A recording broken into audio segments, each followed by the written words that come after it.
कहा जाता है कि रात को पीपल के पेड़ के पास नहीं जाना चाहिए, खासकर औरतों और बच्चों को, क्योंकि पीपल के पेड़ पर डायनों का वास माना जाता है। अगर ये डायनें किसी भी तरह आपकी ज़िंदगी में दखल देती हैं तो आपकी ज़िंदगी नर्क से भी बदतर बन सकती है। फियर फाइल्स के इस एपिसोड में सन 2015 में झारखंड राज्य के चतरा में घटी एक सच्ची घटना देखेंगे, जिसमें एक डायन किस तरह से अमेरिका से आई एक लड़की आयशा की ज़िंदगी को एक डरावने सपने में बदल देती है। एपिसोड की शुरुआत में एक लड़की अपनी गेंद को उठाने के लिए पीपल के पेड़ के पास जाती है। वहाँ उसे पीपल पर खिला हुआ एक फूल उसे अपनी ओर खींचता है।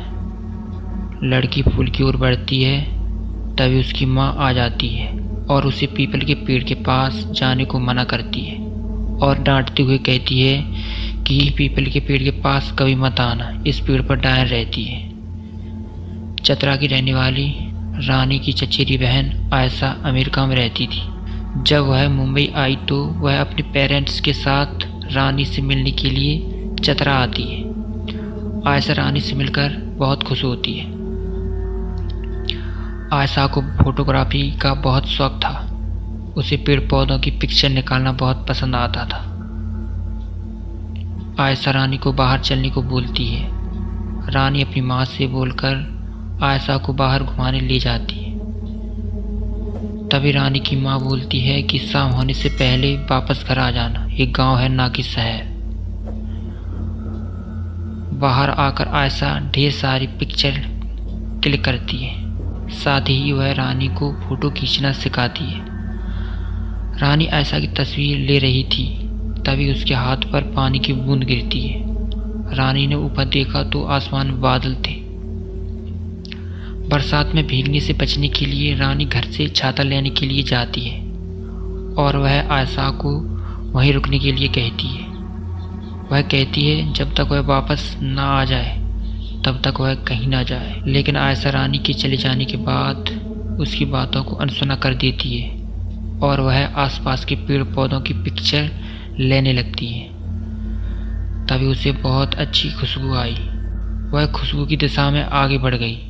आगे चलकर उसे एक पीपल का पेड़ दिखा जिस पर सफ़ेद रंग के कई फूल खिले हुए थे। खुशबू भी उन्हीं फूलों से आ रही थी। पहले तो आयशा सोचने लगती है कि पीपल के पेड़ पर फूल वह पहली बार देख रही थी। फिर भी वह उन फूलों को तोड़ने की कोशिश करने लगी। तभी वहाँ एक अघोरी आ जाता है और उसे फूल न तोड़ने की बात कहता है। वह आयशा को समझाता है कि पीपल के पेड़ पर फूल नहीं लगती, ये सब डायन की चाल है तुम जैसी लड़कियों को फंसाने के लिए। आयशा उस अघोरी की बातों को मजाक में लेती है और उस अघोरी से कहती है कि आप भी किसी भूत से कम नहीं लगते हो, ऐसे मत घुमा करो, बच्चे डर जाएंगे। वह अघोरी उसे एक बुरे अंजाम को भुगतने की चेतावनी देकर वहाँ से चला जाता है। अघोरी के चले जाने के बाद आयशा पीपल के फूल को तोड़ लेती है। जैसे ही वह दूसरा फूल तोड़ने की कोशिश करती है तो डायन उसे धक्का देकर गिरा देती है। रानी वहां पहुंच जाती है। वह आयशा से कहती है कि आपको यहां आने के लिए मना किया था, फिर भी आप इस पीपल पेड़ के पास आ गई। तभी आयशा कहती है कि मुझे पता है कि यहाँ डायन रहती है, लेकिन मैं डायनों में विश्वास नहीं करती।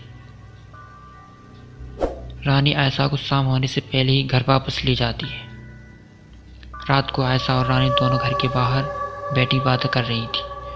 तभी आयशा को सर्दी महसूस होती है और वह किसी की डरावनी हंसी को सुनती है, जो कि रानी ने नहीं सुनी थी, जो कि केवल उसे ही सुनाई दे रही थी। जब वह यह बात रानी से पूछती है तो पीपल की डायन उसके सामने आ जाती है और आयशा बिना कुछ बोले बेहोश हो जाती है। आयशा को तेज बुखार था। रानी की माँ बताती है कि आयशा को बुरी नज़र का असर है। आयशा के पिता फर्स्ट एड किट से बुखार की गोली लाने को कहते हैं, क्योंकि गांव में रात के समय कोई डॉक्टर नहीं मिलता था।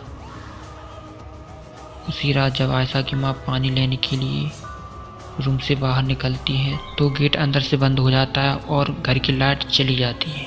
अंधेरे में आयशा पर वही डायन हमला करती है। अगली सुबह डॉक्टर आयशा को देखने आता है।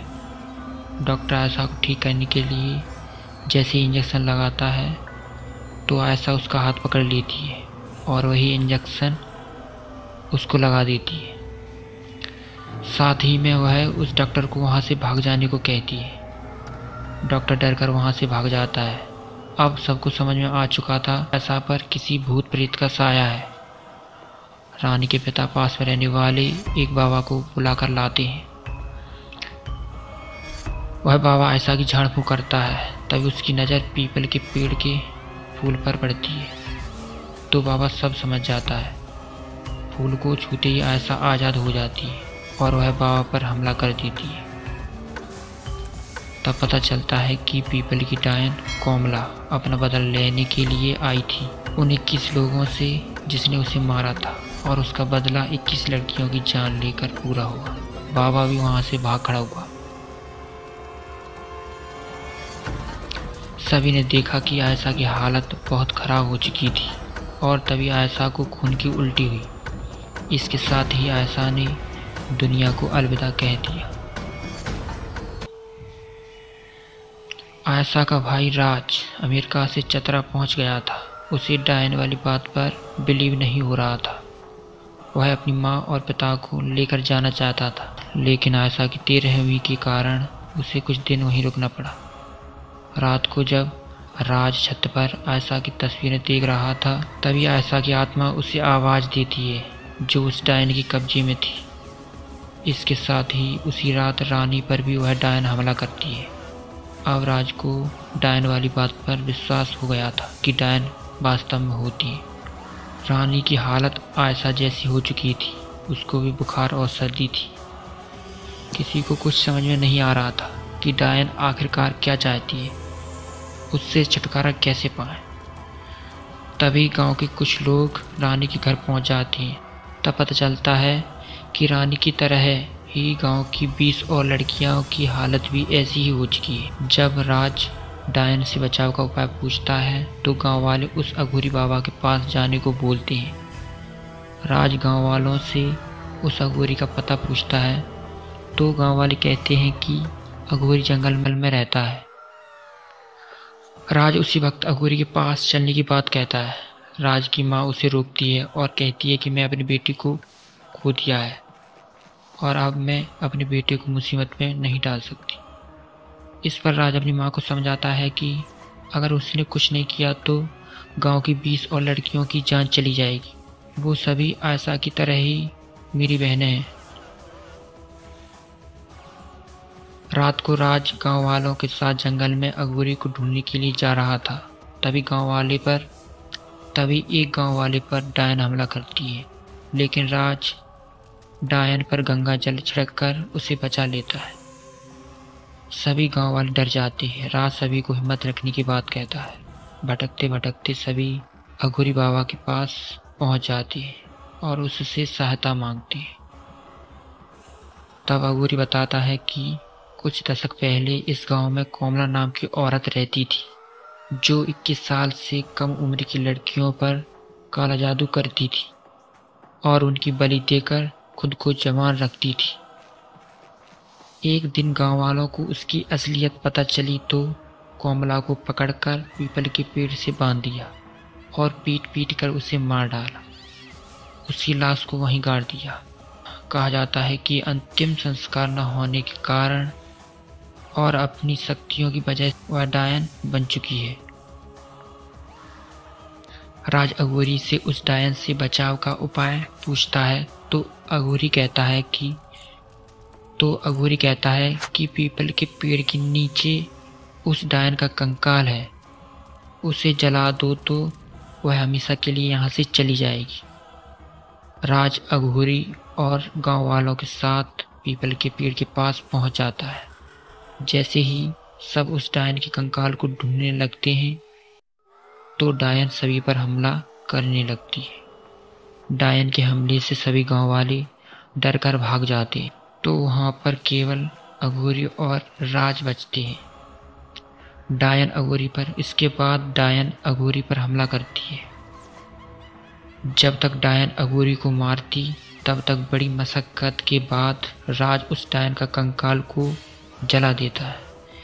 इस तरह से राज गांव की 20 लड़कियों की जान बचाने में कामयाब हो जाता है। वीडियो पूरा देखने के लिए धन्यवाद। ऐसे ही इंटरेस्टिंग वीडियो देखने के लिए चैनल को सब्सक्राइब जरूर कर लें। Thanks for watching.